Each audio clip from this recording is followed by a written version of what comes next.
What's good, guys? This is Charles of Team COG. I'm coming at you guys here with a Vanquish Soul deck profile and discussion and talk about video. I ended up taking this deck to 2 locals, ended up placing second at the first and going undefeated at the next, playing against literally meta. I played against, YuGiOh, Malice, Fiendsmith, Kashtira, Handtrap deck, and among these other, and then like some really good rogue options and stuff like that, such as like heroes and other things. And so I wanted to really discuss this deck because I feel like in the current format, this deck is really slept on. This deck trades very well with all the hand traps, especially since Ogre's popped its ugly face back up again.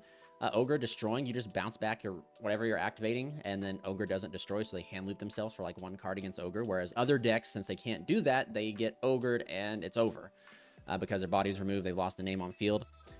But other than that, again, we always know, if you guys do not know, like this deck really does very well against like Effect Veiler, imperm targeting effects. It trades really well with those because the ability to bounce back to hand.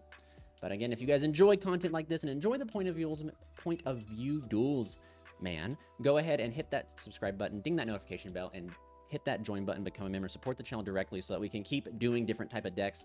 This is probably my deck all the way up through December, man, up until January, to where we get like the new Tinny stuff out of Supreme Darkness, and then I'll probably like shift over and play some Tinny Sword Soul for a little bit. But yeah, this deck is phenomenal. I think I'm going to work through and like max ready this deck out just because like I actually really enjoy this deck. It has such a unique playstyle. It's very mid-range, but I think it takes more than the average person to play. If you don't manage your resources correctly, if you don't know what your opponent's deck does and you don't know how to like interact in the sense with your opponent's deck, this deck, your ability to like play this deck like, or your chances to win like drastically go down. So either you got to know what the opponent's deck does or you got to learn real quick. But I'll quickly showcase you guys my main deck and extra deck. There is some changes in this list that you probably won't see, and I will talk about those. Like, and it's in the sense of non-engine. I think for the most part, the Vanquish Soul names are all pretty much staple. It's pretty standard. But yeah, we'll just go ahead and jump on into the profile. We're here with triple Raisin. Not much really more can be said. If you guys are new to Vanquish Soul, this is your heart and soul of the deck. Essentially, you can pretty much compete with almost any deck out there if you see access to Raisin. And then sometimes it's kind of like the dichotomy of the deck. You either don't see Raisin or you see multiple Raisin, and that's just kind of interesting. For the other small names, we have 1 Mad Love, 1 Pantera. I think this is pretty standard among Vanquish Soul black belts, essentially. This is like the standard, the golden ratio. Other connoisseurs in the deck would probably agree. You could probably get away with playing 1 more Mad Love, but this is probably the golden ratio is right here for the small names. For those who search, and then the bounce can become relevant. Especially by revealing 2, I think it's revealing a Dark and an Earth. You can bounce a card with the lowest defense, which can come up, especially against YuGiOh. YuGiOh's monsters have pretty low defense. Pantera is just a Cyber Dragon, and then it can destroy a spell and trap, which is really good against going second against problematic set imperm, set droplets, especially stuff like that. Setting problematic cards, this card can essentially force those without committing your normal summon, which is really good. But again, this is it for the small names. Not much really more can be said. For the big names, we're on to the double Jiaolong, double Borger, and double Value Caesar, my favorite card in the deck, if you guys can't tell, because of the field center. The reason I play the deck is because of Caesar, dude. This card being able to like smack down and like non-targeting destroy a card or like make itself immune is just insane. But anyway, this is again the golden ratio that most Vanquish Soul black belts would probably tell you. You could probably get away with playing like the targeting names a little bit higher just because they allow you to bob and weave through like effects better, but you don't want to brick on big names because you have to have a little name to be able to do that. So you need to have access. You need to have like a perfect ratio. I think this is it. Zhao Long is like so unique because it's like he should have been a targeting bounce like the rest of them, but like Konami and their all-inspiring wisdom decided to make him just a little bit more unique, which I don't really, I mean, like they didn't do it badly. It's just kind of interesting that he's not like the same as Borg or Caesar, but Borger is like probably the in-engine outside of Stake Your Soul. Vanquish Soul card to get you into Raisin. So like you're trying to Borger draw into Raisin. So if you happen to see like any little name, which is like Mad Love or Pantera, or you have to stake your soul out something different, Borger being able to bounce back and draw a card to get you into Raisin is like the in-theme ability to get to Raisin, because Stake Your Soul is not a Vanquish Soul card. So it's like not searchable. Again, I guess you could arguably increase the count of like Borger or Caesar, but again, I think this is the most standard lineup that you'll see in most Vanquish Soul deck profiles and stuff like that. Moving on to now all the ways to get to Raisin, we are onto the triple Stake Your Soul. Again, this is how you get another way to get to Raisin. Fires are really important to the deck just because you want access to Raisin and stuff like that. So double Durandal and 1 Reinforcement of the Army. So here is like 9 copies essentially, and I quote unquote 9 for Stake Your Soul, but 9 copies of Raisin. because you do have to have fire to reveal for Raisin in order to get Raisin. So if you don't have fire, it doesn't get you Raisin, but essentially it is additional ways to get to the Heart and Soul. You could play there can be only one. I have that. You could play Small World, excuse me. You can play Small World, but there's a world where you do, because like I said, the deck does extremely well trading into YuGiOh, going into YuGiOh boards, going into those Fiendsmith Castura boards. The deck can do pretty well doing that, but it's the Malice port. So maybe playing like Small World to be able to grab that Dogoron, but I don't like minusing. That's the only issue. Is like I feel like this deck needs to have every resource it can get, and that minus, even though it gets you to Raisin, it can get you to your board breaker. It's still not good enough in my opinion. So, and then finally, so that's it for the ways to Raisin. Here is the spell and traps of Vanquish Soul: 2 Snow Devil and 1 Continue. I know some people don't like Continue, but Continue in my opinion is really good because it allows you to make a 4 material Zeus pretty easy if you open like access to 2 level 4s. So then like at least you're able to send a whole field and out a whole field with Zeus. And the 2 material Zeus should get the job done unless they happen to have like double Imperm set or like Imperm Veiler or something, but this should do it. I really like the other spell, Dust Devil, because against the meta currently, I feel like Dust Devil being able to book a moon cards is just as good as the Vanquish Soul Snow Devil, and you don't need to have 3 different attributes to fire off the Snow Devil. You just need to have a Vanquish Soul name. So in the tournament that I went undefeated in, the locals, I should say, the local tournament I went undefeated in, the 2 Snow Devil really shined, but there is like a world where if I just had access to Snow Devil, it'd do better. And again, like YuGiOh Malice, they can't XYZ or they can't link with face down cards, so that's really cool. But there was a few times where I hard opened Snow Devil but didn't have the 3 attributes. So again, like that's, you know, like if that was Dust Devil, I'd have like 1 disruption through it, essentially, you know what I mean?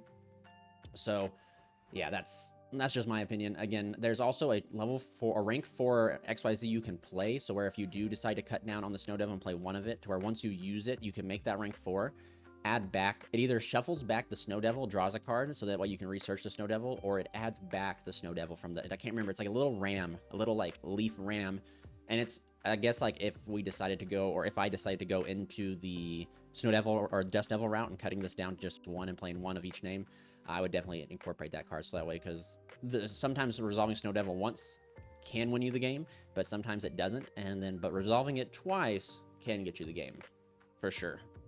So that is it for all the engine, all of it right here. This is the whole Vanquish Soul engine right here.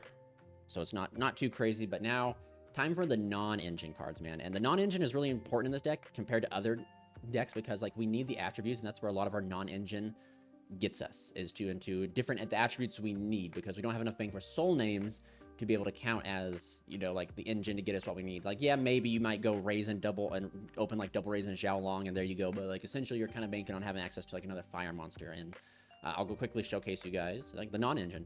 The best non-engine in my opinion is Kashtira Fenrir and this Rice Heart package. So this right here has a lot of utility in the deck, and I'm really happy that Konami didn't address this engine. But Kashtira is an earth. It can search another earth, which is an attribute we need, or it can search Rice Heart, which is a fire. And then there's like different lines where like if you don't have access to Raisin, but a level Fenrir plus another level 4, you're able to make Dempsey to get access to Raisin, which is really cool. And then of course Fenrir is a house on itself. The games can be won on Fenrir's back alone, shown by YCS Bologna. But yeah, Fenrir is like an insane non-engine card for this deck. So normally right now I would show you Shifter, but I actually decided not to play Shifter because Shifter is horrible against Malice, and Shifter doesn't do enough impact against YuGiOh. And unless they like don't open like a hard Fiendsmith, most of the other Fiendsmith or meta decks can play around it or under it pretty well. So I decided to think about it. I was like, well, what's a good card that is good against YuGiOh and Malice that isn't Shifter? And it came out to be the Molcharmi Fulros. I know this card's expensive, thank God for the reprint coming, but this card right here does a lot in the deck. If you played under Max C, you understand dropping Fulros will either the opponent has to commit a little bit or they have to pass, in which case you're still good. But most importantly, I've already said the name of the game is get to Raisin. So like this card draws you into cards. The opponent lets you, the more the opponent plays, the more you draw, the more attributes you either get, the more non-engine you get, or you get to Raisin, or one of your 9 copies of Raisin. And I think that's really powerful in the sense of like, again, this card does a lot. It can like win, like again, this deck is trying to simplify game state and outreach the opponent. So what's a better card than dropping this dang bird to be like, hey, you got to like make a half-ass board that I can break now. Moving on to the rest of non-engine, Ash Blossom. Ash Blossom's really cool. It's, you know, there's not really any Molcharmi you really care to hit, minus the Jellyfish. The Jellyfish does hurt this deck a lot. So like, yeah, you throw Ash there, but sometimes, man, you're holding Ash in hand because it's a fire. And that's where like, you gotta like, as a Vanquish Soul player, you gotta like distinguish between like, okay, is this effect I get with having a fire in my hand more important than ashing this card? And then you just gotta make the call, and sometimes it's the right call and sometimes it's the wrong call, and you get punished, or sometimes you get rewarded. So this right here is probably my favorite tech card so far, and that's Phantasme. I didn't want to play the Bestials because, again, the Bestials are horrible against Malice. And they're not really, I mean, they're okay against YuGiOh, right? But this card right here is amazing against Rogue. It's amazing against Malice. And it's not too great against YuGiOh. I mean, essentially, all they do is XYZ. But it's a dark attribute. So then the thought process here is that all this card's pros outweighs the con of just being bad against YuGiOh. The pros of this card is it draws you into cards to get to non-engine, draws you into Raisin. It has targeting protection, and if you go, and it's good, it's almost live against every deck. So again, you put a body on the field, they have to pretty much waste a resource to get rid of, or they have to do something to like solve this card. Otherwise, it's a free resource, and it's a dark, so again, another dark attribute to be able to reveal. And like I said, I chose this over the Bestials just because, like, and the Bestials are only quick effects if like they control a card. So like sometimes like it comes up to like weird scenarios where they don't control nothing, and you're trying to Bestial and you can't Bestial, so then it's just, yeah. I've actually really enjoyed Phantasme during my 2 locals with this deck. I think Phantasme is a wonderful call, a wonderful tech option for the current format, and yeah. The only thing is like, so Magnamut can search Valius, but like Phantasme can draw you into 2 cards at a minimum, which can like correct your hand, get you into Raise, and draw you into another hand trap. There is like confliction with more non-engine, especially Phantasme drawing into Imperm. That's a kind of a bad thing, but you could definitely change your lineup to where instead of like playing Imperm, you could definitely play like Effect Veiler or something like that, if that became a more prominent issue with you playing. It hasn't become an issue yet because my Phantasme draws have either been amazing or I've drawn into 2 more Phantasmes, which is just bad statistics, but I haven't got the issue where off of Phantasme I rip into Imperm. And sometimes, man, if you Phantasme like on their turn 0 and you do rip into an Imperm, they will solve the Phantasme because they don't want the body on the field, and then your Imperm's now live again to be able to activate, which is really cool. But to the rest of the non-engine, we are on to triple Imperm, Speaking of the Devil. Again, if you have conflictions with this in Phantasme and you don't like it, but if you like Phantasme, but you're having that confliction come up because, like, this is a game of statistics and probability, so someone out there is more probable to open or to have that happen to them than me, just change this for Effect Veiler. Essentially, you don't get any benefit out of this being a attribute, so Effect Veiler is the same thing. Double Talents and 1 Prosperity. Prosperity, again, is one of the other ways to dig for Raisin, so technically we have, like, 10 ways to get to Raisin outside of like drawing with either Phantasme or drawing with Fulraros to be able to get to it. So like we have a lot of ways to get us to Raisin, because once we see Raisin, man, we're in it, and that's pretty much what we got to do. And then finally, the last card is There Can Be Only One. The card's not too terrible when you go second, because you set it when you're going second, pass a turn, their turn, flip it over. Like a lot of the decks really struggle to play against it. So that is it for the non-engine. It should be 40 cards in the main. Clean, cooked, and simple. Move on to the extra deck here, which is pretty much utility and free real estate for the most part. Triple Rock of the Vanquisher. You don't even really need to play Triple Rock, because like the amount of times I've made this card and then didn't even use it was phenomenal. And that's just me being a bad Vanquish Soul player. I need to get better and like learn. And that's how it is with any deck, man. When you pick up a new deck you haven't played for a while, or you pick up a deck you haven't played at all, you got to learn interactions and learn like points to like do things. And yeah, with 3 Rock of the Vanquisher, not really much more can be said. Hida, which Hida could possibly come out now, because I think the Age of Fire is finally over. The Kindles have not been relit. The Ashborn has not relit the flame. So Hida could come out, because like I feel like we're not going to see any more fire decks. So this could be essentially like whatever you really want it to be. Yeah, like it could be anything. Phoenix is really cool because, you know, back row removal. SP Little Knight, why wouldn't you play it? And then 1 Goddess of the Closed World. Again, you got to have these ways to out problematic tower monsters that Valiant Caesar can't get over, and that's what the Goddess does. The Goddess allows you to do that. And that's it for the Link monsters. There's not really much more to say. Maybe, hopefully, one day in the future, Konami will shine on us again and give us like another Vanquish Soul monster, a little bit more in detail about the Rock. I ended up reading some of the lore on the deck, and essentially Caesar beat this guy, and then went into like a hibernation, and now it's like the games are beginning again, so everyone's trying to wake up to like, yeah, it's really cool. So maybe we'll get something else. But on to rank 4s, we're on to 1, number 41, that's entirely tired to peer. Baguska, Plan B, Battle Boxer Dempsey, another way to get to Raisin, Abyss Dweller, Borbo, and Chalkanine. So not really much more can be said here. This is pretty standard, I feel like. Some people don't opt to play this, but I like to have it. It's a crazy card, especially when you play against like other rogue matchups that are really good with resources, like I said, like Labyrinth and other things. And then essentially like decks like YuGiOh, where it's going to be struggling going to go second because YuGiOh's board is insanely disgusting. But if the opponent lets you get to Bourbo and swing, and priority gets passed and they don't do anything to you, you just smack on Zeus and you just send everything, which I believe YuGiOh has to be destroyed, so sending doesn't, trigger the YuGiOh, so like it's a really good point to be. But yeah, that's about it. Dweller's really good against graveyard decks. What more could be said here?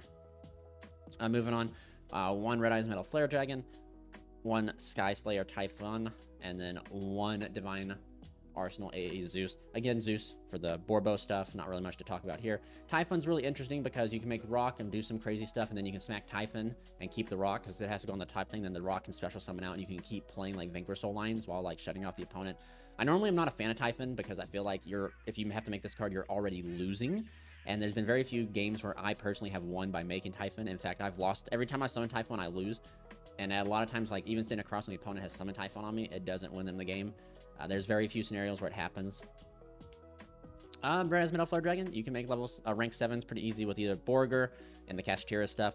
But essentially, worst case scenario, man, you make this and you let your opponent play, and if they don't have Imperm or anything, they just burn themselves to death. And then on top of Borger being able to hit you for 15, it can end some weird and lucky game states when they've done like a bunch of stuff, they haven't been able to kill you. They've burned like half their life by this card being on the field. You just summon Borger and burn twice and you win. You burn them once during your turn, burn them the second time you win, and that's essentially it. I got really tired of getting strapped with time by playing Infernobles, paying 12 with Museum. Really sucked. So now that I'm playing a deck that I literally can't really lose in time with is really nice. It's like a really good feeling to have. But yeah, that's it for the deck profile, guys, and that's pretty much it for like the stuff I want to talk about. I think this deck is really slept on. I think as it's a solid tier 3 deck. Like I would honestly say like it's a high tier 3 or low tier 2 compared to into the format that we're getting ready to go into. But again, it's one of those decks where you as a pilot have to be really sharp to probably push it up to that high tier 2. Me playing the deck, it's high tier 3 right now. But you get someone like the Santoli guy, get him in here playing it, it becomes a low tier 2 deck, I believe, or like someone who has a little bit of like who becomes more fluent with like the combos, the lines, the interactions. This deck interacts and changes and trades with the meta deck so well and the other things so well that I think like it does stand a valuable chance. But anyway, thank you guys so much for watching. Please stay tuned for more point of view and stuff like that. Like I said, we'll probably do one more week of Vanquish Soul as the point of view, simply because like it doesn't Supreme Darkness don't come out till January, so we're just gonna ride probably Vanquish Soul till January. So yeah. Anyway, guys, thank you guys so much for watching. You guys stay safe, stay healthy. Happy holidays. And this is Charles from Team COG signing out.